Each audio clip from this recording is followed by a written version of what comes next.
Welcome to the series Studio Talks, brought to you by Texas Wesleyan's Mass Communication Department. I'm your host, Dr. K.L. Colley.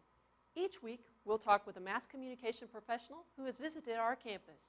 In today's episode, we'll hear from Lockheed Martin's Ken Ross. Ken is Director of Communications and Public Affairs at the Aeronautics Corporation. Take a listen. Tell us a little bit. We know you have some extensive experience with crisis communication, but could you give us a few pointers on how to deal with crisis and communicating? The best thing you do in a crisis is have a plan in place before a crisis happens. And there are a million different ways you can do that. Pick one. That's what I'd say. You want to make sure that you identified certain types of crises that are potentially able to impact your business or your operation, and then go through a regular communication planning process with that, all the way down to looking at who would be doing what to align individuals to certain work and the expectation that when the crisis happens, that person might not be available. So you want to think through those kinds of details so that when a crisis does happen, you're less apt to be creating the plan and the work and just be able to execute. Well, that sounds easy. Oh, yeah. It's a painful process. It really is, because it forces you to really think about details that might never happen. And you're probably doing it during a work day when you have a lot of other things that are happening.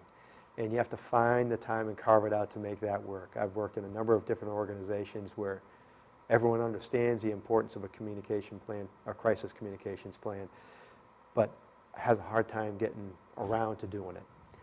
I'm in a very fortunate situation right now. We have a very structured routine, not just with communications, but with all of our functions and our crisis management team overall, where we're routinely updating our plans to make sure they're current and also have information for things that could be happening.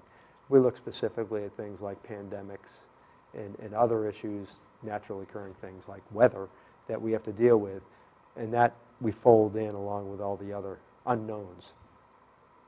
So I guess North Texas gives you a great opportunity for weather. It does, whether it's a tornado warning or what we've experienced in the past with ice. And that's a lot of what our work is. And in some cases, it's preventive crisis communications, where we're helping people avoid a crisis.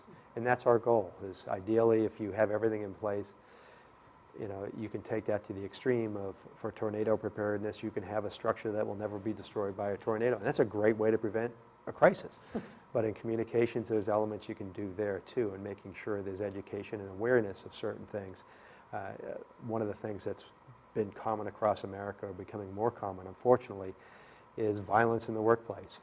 And a lot of the communication we do around that is helping people understand what the signs are of when somebody could be approaching a point where they could be a violent person in the workplace.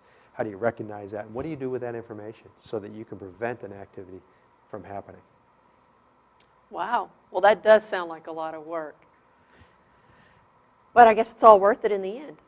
It is. It's something that's has its rewards in knowing what you've done to either mitigate a crisis, prevent a crisis, or help an organization through a crisis.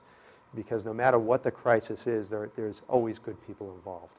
And ideally, you want to make sure that you're helping folks recognize that and be on the side of all those good people to make sure that the right thing happens in the end.